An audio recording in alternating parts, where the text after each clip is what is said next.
Cette première vidéo est consacrée à une introduction à ce cours de physiologie respiratoire. Nous allons d'abord examiner les fonctions du système respiratoire. La fonction essentielle et principale est représentée par les échanges de deux gaz d'importance majeure, échanges avec le milieu extérieur. Ces échanges ont pour but d'apporter à l'organisme de l'oxygène et d'autre part d'éliminer le dioxyde de carbone produit par l'organisme. On peut considérer le dioxyde de carbone comme le gaz d'échappement de l'organisme. On appelle également ce processus d'échange gazeux l'hématose. En corollaire, on va définir l'insuffisance respiratoire soit par la présence d'une hypoxémie, définie par la diminution du taux d'oxygène au niveau du sang artériel, ou d'une hypercapnie, qui est l'augmentation du taux de dioxyde de carbone au niveau du sang artériel. Mais nous y reviendrons plus en détail plus tard. L'oxygène peut être décrit comme un comburant nécessaire au métabolisme aérobie qu'on peut considérer comme la combustion de glucides et de lipides permettant la production de molécules à haut potentiel énergétique, comme en particulier l'adénosine triphosphate ou ATP. L'oxygène est en effet nécessaire aux réactions de la phosphorylation oxydative qui permettent une production d'ATP en grande quantité.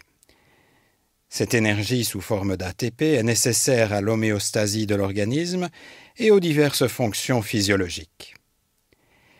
Bien que l'ATP puisse être produit en l'absence d'oxygène, c'est-à-dire en anoxie, qui implique la mise en jeu du métabolisme anaérobie, ceci n'est possible que de manière limitée à travers la glycolyse anaérobie.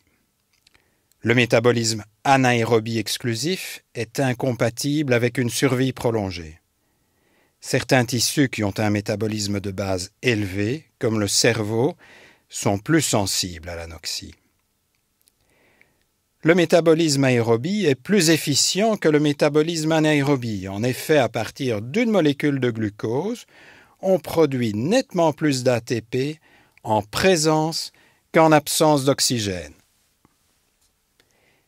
Le métabolisme produit non seulement de l'ATP, mais aussi du dioxyde de carbone. Alors que le métabolisme aérobie permet de produire une plus grande quantité d'ATP que le métabolisme anaérobie, il produit moins de déchets, moins de CO2.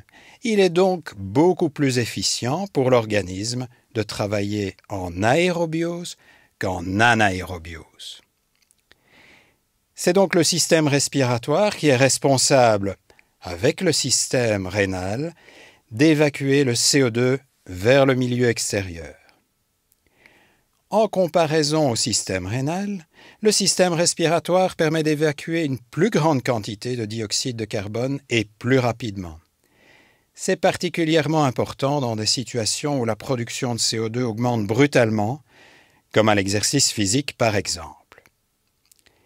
L'élimination du CO2 est aussi vitale que l'apport d'oxygène, son insuffisance amenant au développement d'une acidose respiratoire. Par son rôle dans l'élimination du dioxyde de carbone, le système respiratoire participe donc, avec les reins, à la régulation du pH, aussi appelée régulation acido-basique.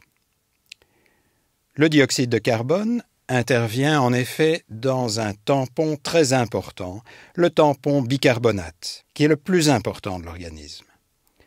Ceci transparaît bien dans l'équation d'Henderson-Hasselbalch et particulièrement la manière dont on peut la décliner en fonction du pH, où 6,1 est le pK, constante de dissociation de l'acide carbonique, la constance 0,03 étant un facteur de conversion de la pression partielle artérielle en dioxyde de carbone des millimètres de mercure en millimoles par litre. L'important dans l'équation d'Henderson-Hasselbalch est que le pH est directement proportionnel à la concentration en bicarbonate dans le sang et inversement proportionnel à la PaCO2. C'est ce que nous retiendrons de cette équation pour le reste de ce cours de physiologie respiratoire, mais nous y reviendrons plus tard. Si le tampon bicarbonate est si important, c'est parce que l'organisme, via le système respiratoire, est capable d'éliminer rapidement une grande quantité de CO2 intervenant dans ce tampon. Les échanges d'oxygène et de dioxyde de carbone s'effectuent dans le poumon, mais aussi partout ailleurs dans l'organisme, par diffusion simple. Ces gaz traversent les membranes cytoplasmiques et mitochondriales en fonction d'un gradient de pression partielle, et ce très rapidement. Ce gradient de pression partielle dicte la direction des échanges. Ceux-ci se font toujours du compartiment où la pression partielle du gaz est la plus élevée, vers le compartiment où elle est la plus faible. Ainsi, au niveau cellulaire où il est produit, le dioxyde de carbone présente une pression partielle relativement élevée. Il va gagner par diffusion le compartiment sanguin au niveau des capillaires sanguins systémiques où la pression partielle en CO2 est plus faible, et ensuite être transporté par les veines systémiques vers le cœur droit, où la PCO2 est de l'ordre de 46 mm de mercure. Les artères pulmonaires vont prendre le relais pour finalement apporter le sang au niveau des capillaires pulmonaires, où le CO2 va traverser la membrane alvéolo-capillaire, toujours selon un gradient de pression partielle, vers le compartiment alvéolaire, où la PCO2 est là de l'ordre de 40 mm de mercure, le CO2 étant enfin exhalé par le système respiratoire dans l'air atmosphérique, où la pression partielle en CO2 est négligeable. Notons déjà que la pression partielle en CO2 au niveau du compartiment artériel systémique, la P petit a CO2, est normalement de l'ordre de 40 mm de mercure. Il n'y a donc pas de gradient alvéolo-artériel en dioxyde de carbone. La PCO2 au niveau alvéolaire, la P grand A CO2, étant également de l'ordre de 40 mm de mercure, si en tout cas nous considérons l'espace alvéolaire comme homogène, monocompartimental, ce qui est une approximation comme nous l'apprendrons plus loin. Quant à l'oxygène, il suit un chemin inverse au dioxyde de carbone, suivant une cascade de pression dirigée dans l'autre sens. La fraction d'oxygène dans l'air atmosphérique est de l'ordre de 21%. Pour une pression barométrique standard au niveau de la mer, soit 760 mm de mercure, et considérant un air sec, la pression partielle en oxygène est donc de 160 mm de mercure dans l'air atmosphérique. Au niveau alvéolaire, pour des raisons que nous discuterons plus tard, la pression partielle en oxygène chute à 100 mm de mercure si nous considérons le compartiment alvéolaire comme monocompartimental. Elle est seulement de l'ordre de 80 à 95 mm de mercure dans le compartiment artériel systémique. Il existe donc normalement un gradient alvéolo-artériel de pression partielle en oxygène, à l'inverse de ce qu'on observe pour le dioxyde de carbone. Ce gradient alvéolo-artériel en oxygène augmente normalement avec l'âge, ce qui explique l'intervalle de valeur normale de la P petit a/O2. L'oxygène est transporté dans le sang dans les artères systémiques et quitte le compartiment sanguin au niveau des capillaires périphériques systémiques vers les cellules des divers organes où la pression partielle en oxygène est nettement plus faible. Au niveau du sang veineux mêlé, c'est-à-dire le sang collecté par l'ensemble des veines systémiques se retrouvant dans le cœur droit et les artères pulmonaires, la pression partielle en oxygène est de l'ordre de 40 mm de mercure seulement. Il existe donc un gradient de pression partielle en oxygène important entre le sang arrivant au niveau des capillaires pulmonaires, où elle est donc de 40 mm de mercure, et le compartiment alvéolaire, où elle est de l'ordre de 100 mm de mercure, expliquant bien le transfert d'oxygène du compartiment alvéolaire vers le compartiment sanguin au niveau des membranes alvéolo-capillaires. Notons que les pressions partielles retrouvées dans le sang artériel sont égales à celles de l'alvéole pour le dioxyde de carbone, proches de celles de l'alvéole pour l'oxygène. Nous apprendrons plus tard pourquoi l'équilibre de pression partielle à travers la membrane alvéolo-capillaire se fait autour des valeurs retrouvées dans le compartiment alvéolaire.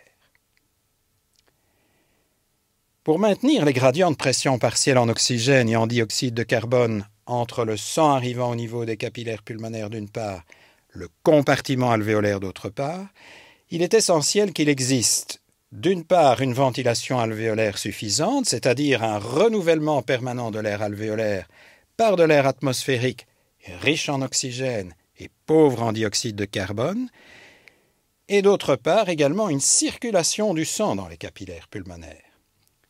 Sans ces deux éléments qui agissent en synergie, les pressions partielles en oxygène et en CO2 s'équilibreraient rapidement entre le compartiment capillaire pulmonaire et le compartiment alvéolaire, et les échanges d'oxygène et de dioxyde de carbone cesseraient, ce qui serait incompatible avec la survie. En plus de ces fonctions essentielles, le système respiratoire a des fonctions dites accessoires. Une d'elles est de participer, en coordination avec le larynx, à la phonation. La circulation pulmonaire a également un rôle de filtre, permettant d'empêcher la migration d'emboles en provenance de la circulation veineuse systémique vers la circulation artérielle systémique. En raison de la grande surface d'endothélium vasculaire qu'il contient, le poumon est aussi un siège important de la production de l'angiotensine convertase, enzyme dont vous apprendrez l'importance en physiologie cardiovasculaire et rénale. De par son anatomie, le système respiratoire est soumis de manière assez directe aux agressions environnementales. D'autres fonctions accessoires du système respiratoire en découlent et visent essentiellement à le protéger de ces agressions, qu'elles soient d'ordre immunologique, pensons aux bactéries, aux virus, aux allergènes, ou d'ordre chimique, pensons aux polluants organiques ou inorganiques. Pour terminer cette première vidéo, voici le plan du cours. Nous commencerons par quelques rappels anatomiques et histologiques importants pour la bonne compréhension de ce cours. Nous décrirons ensuite le cycle respiratoire, la ventilation pulmonaire en distinguant ventilation alvéolaire et ventilation de l'espace mort, et nous définirons les différents volumes pulmonaires. Nous aborderons ensuite un chapitre très important, celui consacré à la mécanique respiratoire, dont la bonne connaissance permet de mieux comprendre pourquoi un patient peut devenir dyspnéique, essoufflé. Nous envisagerons alors la circulation pulmonaire, avant d'étudier les échanges et transports gazeux plus en détail, d'abord pour le dioxyde de carbone, puis pour l'oxygène. Nous poursuivrons par les mécanismes régissant la régulation de la ventilation, avant de terminer par l'intégration du système respiratoire dans la régulation de l'équilibre acido-basique.